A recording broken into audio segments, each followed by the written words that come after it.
जो समाज या जो देश अपने नागरिकों को पेट की गारंटी नहीं दे सकता है, वह समाज अव्यवस्थित होना ही है। पेट कहने का मतलब वह एक सिंबॉलिक है और वह स्थूल भी है। पेट मतलब एकदम निहायत भोजन, या पेट मतलब अपनी आवश्यकताएं, दोनों ही बात है। जैसे ही पेट की बात करेंगे तो उसके साथ जुड़ जाता है आपको शिक्षा, उसके साथ जुड़ जाता है आपको रोजगार, उसके साथ जुड़ जाता है आपको पर्यावरण, उसके साथ जुड़ जाता है आपको प्राकृतिक संसाधन, उसके साथ जुड़ जाता है मानसिकता, उसके साथ जुड़ जाता है राजनीतिक स्ट्रक्चर। सबका जड़ वही है, पेट।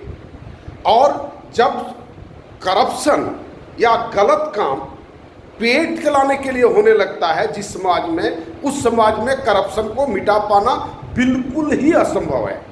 एक मुद्दा हो सकता है, यह स्लोगन हो सकता है, यह इलेक्शन जीतने का एक माध्यम हो सकता है, लेकिन करप्शन वो हटेगा नहीं।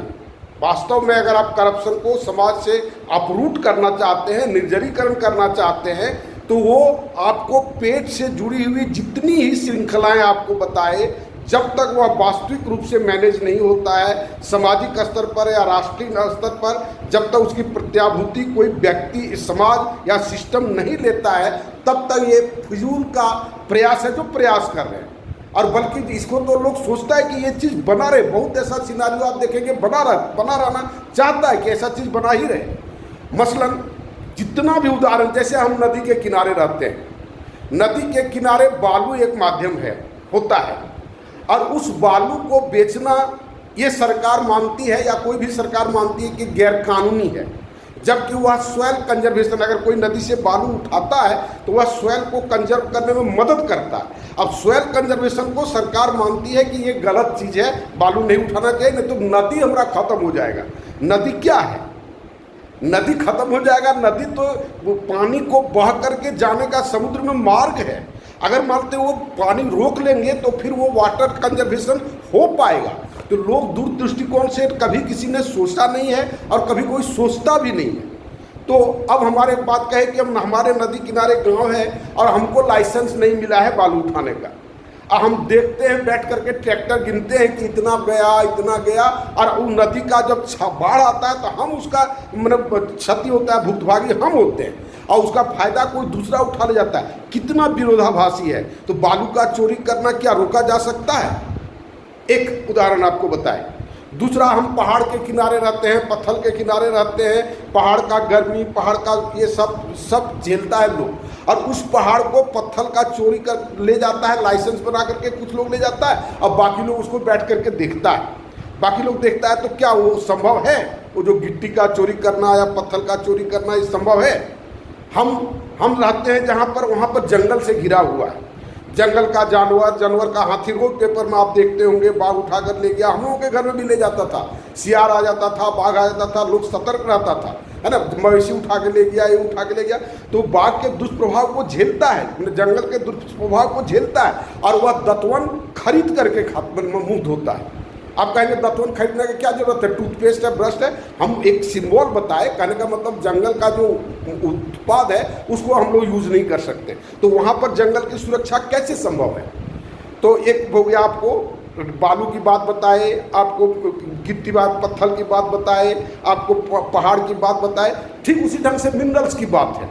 मिनरल जमीन से निकला और वो मिनरल से आदमी को डिस्प्लेस कर दिया, उसको मुआवजा किसको मिला नहीं मिला उसका कोई ठिकाना नहीं है। जो जमीन उसका पैतृक संपत्ति था, जो वो जीवन पीढ़ी दर पीढ़ी जिस पैतृक से भले ही वो माड़-भात ही खाता था, और उसको उससे बेदखल कर दिया गया, मुआवजा दे करके वह दारू पी के ख़त्म कर दिया, या किसी चीज़ में बिजनेस में लगाया, बिजनेस नहीं चला, और वहाँ का वो जो कोयला या माइका जो भी निकलता है, कौन उठा कर ले जाता है और कहाँ ले जाता है, वो फिर वापस हमारे पास आता है रिटर्न की नहीं आता है, ये देखने की बात है। तो इस तरह से एक नहीं सैकड़ों उदाहरण है। हमारे गांव के ज़मीन को एक्वायर करके सेंट्रल स्कूल बनाया, और उस स्कूल में हमारा बच्चा मेरिट में नहीं आ सका, हम उस स्कूल में एडमिशन हमको नहीं मिलता है।